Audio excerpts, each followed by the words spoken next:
Hello, and welcome to the Techstrong AI podcast. I'm Amanda Rosani, and with me today is Magnus Reveng. He's the CPO of OpenStream AI. How are you? I'm doing fine. And thanks for having me, Amanda. I'm glad to have you on the show again. We spoke about a year ago. Absolutely. In the AI world, that's dog years, right? So it's 7 years ago, it feels like. Yes, it does. AI has been advancing very rapidly, but we're here to talk about why it is that AI adoption seems kind of slow. So let's start with, first of all, tell me a little bit about OpenStream so our audience knows about OpenStream, and then we'll go into that topic. Of course, yeah. OpenStream is an AI provider. We provide conversational AI, which is the automation of conversations for customer service and for employee engagement. We also do, a lot around language AI, from large language models to symbolic systems and agentic packaging of those. So, broad set of capabilities in our platform. So that's what we do. Okay, wonderful. So then let's get to it. Why, with as many advancements as AI has shown over the last year or year and a half, why does it still seem to be a little bit slow in its adoption? I think it's nothing surprising if, these are cycles. There's nothing surprising in it if you look at other tech booms going back, right? I started my career in the internet boom, and, e-commerce came in 1994, was some of the first e-commerce sites on the internet. Today, in 2014, 30 years later, e-commerce is still not larger than physical retail, right? So even though it's amazing to be able to just click, deliver with Amazon Prime next day, stuff like that, it still hasn't dominated. The adoption curve still is, way over 30 years. And you see that with all kinds of technology, right? Capabilities come really fast, and then we struggle for 10 years to figure out how to package it to solve actual problems. And that's the, it's a long tail, I think, in where technology is easy to advance, but human psychology and government regulation and stuff like that moves very, very slowly. So, when you put those two things up against each other, I'm not surprised, right? It's the cycle of technology, and we tend to be way too optimistic on technology's capabilities, and we overvalue we overrate its impact short term. So we think like, if AI can do this, it's going to revolutionize the world in a year. But we also tend to underestimate the impact something has in 10 years, right? So the second order consequences and stuff like that, we can't keep track of. So we kind of underestimate that long-term 10-year impact, and people figure out how to package it to solve actual problems, right? I'm not surprised, but then of course I would like everything to move faster because it's engaging and fun, and I'm in the middle of it, right? But I think, like you said, there are a lot of business leaders and companies that are jumping on AI, trying to harness it, but without any true problem that they're trying to solve, without a clear understanding of what they really want to address with AI. So that's part of the problem. And then, like you said, putting too much faith in AI when it's really just one additional tool. It's not the end all for... Yeah. And it's hard work. That's the second thing, right? That one thing is what it can do out of the box, which on the surface seems amazing in modern models.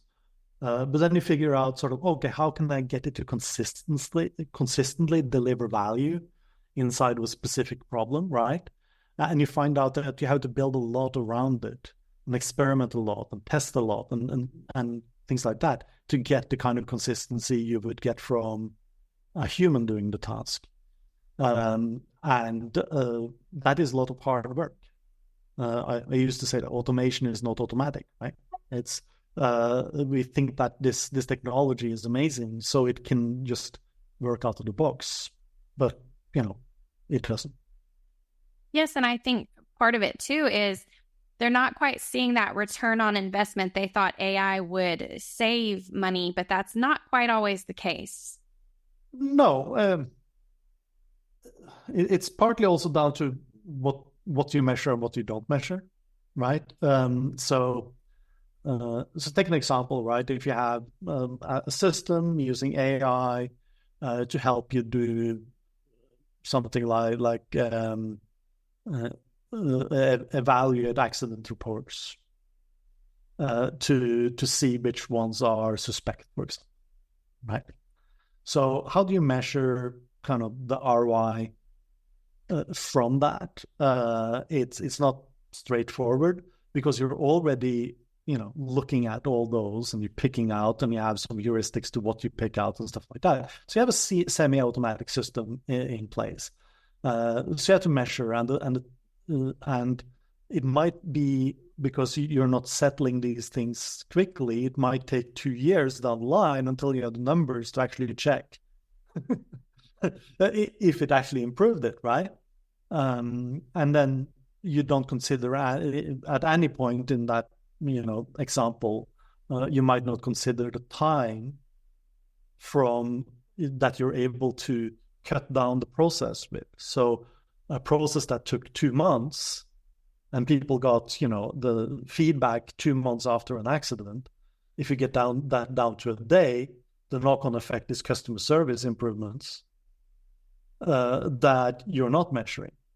And people are super happy because they get immediate answers, but you're not measuring that. You're measuring kind of the savings. So a lot of this goes down to not measuring the right things. And in a lot of cases, to be fair, is that the crop of leadership in IT, right? If you look at CIOs and stuff like that, and especially big companies like I work with, they're super savvy. They know that the projects that they're engaging in, they have a targets for what it will bring them, but they're also looking at the secondary effects, which is what are we learning as a company? What are we learning about this technology so that we, when things becomes more mature and we're buying more systems and we're doing more projects, we're starting from a point of knowledge instead of starting from a point of we have to make it right the first time, right? So I see a lot of experiments and proof of concept stuff like that for partly for the purpose of learning, but also for they scale them down a little bit to get value. I do not see, except in venture capitalism, I don't see the kind of projects I saw in the last AI boom around 2014, right? Because then you had this AI boom and all you saw was like $150 million projects. And it was just, total failures. You saw all the handshakes in the media, but you never saw the delivery of it, right? So you kind of had that. And this time you see a lot smaller projects. So you see $10 million projects instead of $100 million project. I think, maybe the venture capitalist space that is investing billions and billions in, wrappers around ChatGPT should perhaps look at what the big companies actually doing and spending. What do you think is needed in order for more AI adoption? What needs to happen? First off, understand right? It is a technology that's amazing and disappointing, depending on how much you understand it, right? So if you understand the limits and how it works, you can do amazing things you couldn't do 2 years ago, right? Um, but if you don't understand it, you will apply to the wrong things, right? And you will encounter failures that you don't comprehend. This should work, why isn't this working? Because you don't understand technology, right? This is also why adoption always takes a little bit of time, right? Because understanding has to sit through the ecosystem. So people start to understand what this technology is, and understanding is kind of, we're building on the knowledge of others all the time, right? It's not like, the isolated genius is a myth. We're always building on somebody else. So for this to kind of, the terms we're using to describe things, the metaphors, the reference frames, the projects and the products we're highlighting, and the methods that people are using to get value from it, all that has to kind of be assimilated and also, produced. So you have this kind of gradual kind of building of understanding that has to happen. And until, the understanding is better, people will apply to the wrong things, right? And they will try to do things that it's a very poor fit for the technology. And that's just the way it is. And you can argue that if people don't do those failures, the market might not learn. So you have to kind of think that, well, it's necessary with all transformational technology. People are talking about the bubble and stuff like that. It might be that bubble is necessary to learn the limits of the technology, and it might be sort of like if we can believe a bubble theory, right? That you will have a kind of like a crash of evaluations and stuff like that. But 10 years from now, it might be seen exactly as, well, it was something that was needed to get acceleration and learning in a short amount of time, so that we could get that value 10 years down the road. Yes, and I think probably many business leaders are intentionally, purposefully holding back and watching what other companies are doing, what works and what fails, and seeing what do people really want with AI before they jump in. Absolutely. I see some of that, but I also see that there's lots of projects out there that are internal, right? Especially when we talk about generative AI in particular. There's loads and loads of use cases in empowering employees to do better quality work or stuff like that. And companies might not talk too highly of it, because they see that, well, it's a 1-year project, it's 1.5-year project, it's like half-a-year project. If we can get that under the radar and get the 20% productivity increase among highly skilled, highly expensive workers, it's competitive advantage. I see a lot of those projects, right? That happened quietly. And I think that's a savvy thing to do, right? But usually those projects are high up the organization, because there's no history to point to. This company over there did that, so we can get the same savings. It's none of that happening, right? So it has to be based on a belief, a bet, something, and usually that requires you to be high up the organization to be able to say, we're gonna spend 5 million on this, and these are the benefits we hope to get from it.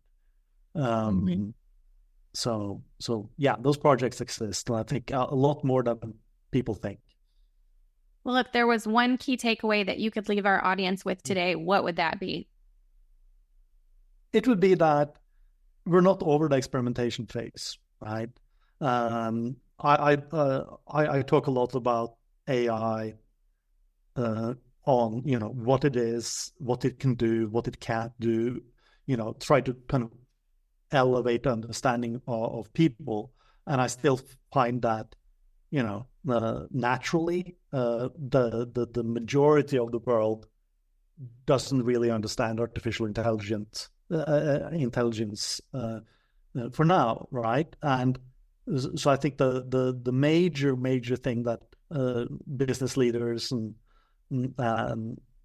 people that are not data scientists or work in the AI industry can do is to learn as much as possible, to learn through doing, not trust salespeople talking about the technology and claiming artificial general intelligence in the air and stuff like that. Everything has to be sort of tempered, know the intention of why things are said in the AI space. There's a battle for legislation, there's a battle for copyright, there's a battle for market share. So there's these battles going on, which is naturally shaping the narrative of some of the public messages that go out there. And we have to be kind of skeptical. The only way to evaluate that, what people say about artificial intelligence is to have an understanding of it, to have tried it, to have worked with it, to have tried to apply it and failed, to have tried to apply it and succeeded. Right? So experiment as much as possible. That's a fun thing to do. You should negotiate to get time to do it. Right? So yeah. Sounds good. Well, thank you so much for coming on the show and sharing your insights with us today. Thank you for having me. All right. And thank you to our audience as well. And stay tuned because there's more.